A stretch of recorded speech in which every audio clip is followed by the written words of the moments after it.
Joining us now, a key member of President Biden's cabinet, the Transportation Secretary, Pete Buttigieg. Mr. Secretary, thanks so much for joining us. As you know, President Biden is already threatening a veto, but if Speaker McCarthy's bill passes the House, what options do Democrats have other than to negotiate with the Speaker?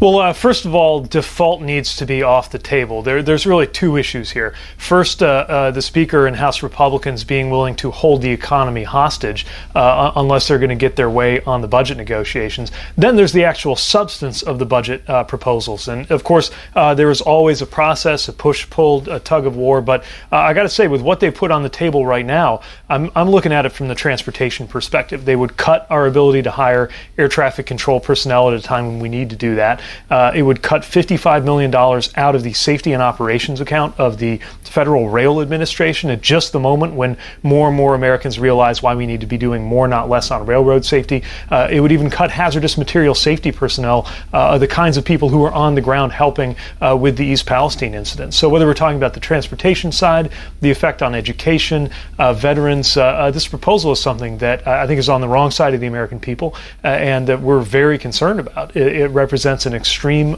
way that just is out of line with what we believe needs to be done. Can President Biden, Mr. Secretary, afford to risk the issue of risk default and financial disaster in our country as he launches his 2024 re-election bid? No one in this country can afford the risk of default, which is why Republicans should take it off the table and proceed with a normal budget negotiation that does not involve holding the American economy hostage. The idea that they would even begin to consider threatening the American economy at a time when we've done so much under the president's leadership, 12 million jobs created, hundreds of thousands of manufacturing jobs, some of the lowest unemployment rates ever recorded in the United States. Why in the world would you threaten to tank all of that just in order to get your way on the budget? On that note of 2024, this is an important day. The president is starting his campaign with approval numbers, though, in the low 40s right now. Why do you think, Mr. Secretary, the president has a lower approval rating right now than Donald Trump had at this point in his effort to try to get reelected?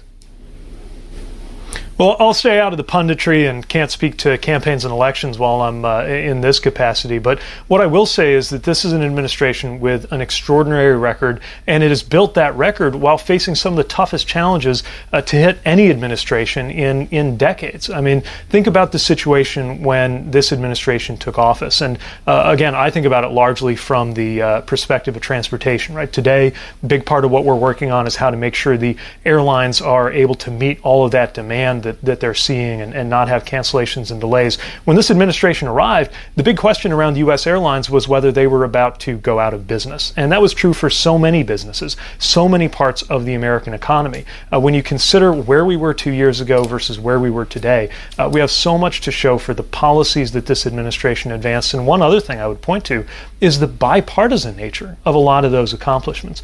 That's what we're working to continue delivering. And the more we can deliver, the more positive difference we can make in the economy and across American society. The White House is now doing a bit of cleanup after the White House press secretary Karine Jean-Pierre said earlier this afternoon this. Watch this. Does the president plan to serve all 8 years? I'm just not going to get ahead of the president. That's something for him to decide. The press secretary quickly clarified, tweeting this. She tweeted, "I can confirm that if reelected, POTUS would serve all 8 years." Mr. Secretary, is there anything Democrats can say to reassure voters who are worried about President Biden's hitting the age of 86 at the end of a possible second term?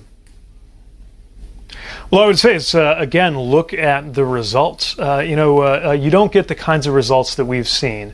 A historic infrastructure bill that, by the way, the last administration promised but failed to deliver. The kind of economic results that we've seen with the 12 million plus jobs that have been created.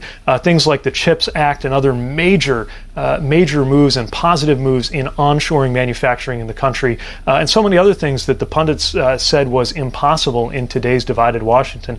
You don't get that unless you have focused, disciplined, energetic leadership at the top like we have with President Biden and Vice President Harris. I'm proud to be part of the team, and I think at the end of the day, those results are the most important thing, and we come to work every day focused on continuing to deliver those results because, of course, we are right in the middle of the action, right in the middle of this term, and in the middle of delivering so many things that this president has made possible. The Transportation Secretary, Pete Buttigieg, thanks as usual for joining us.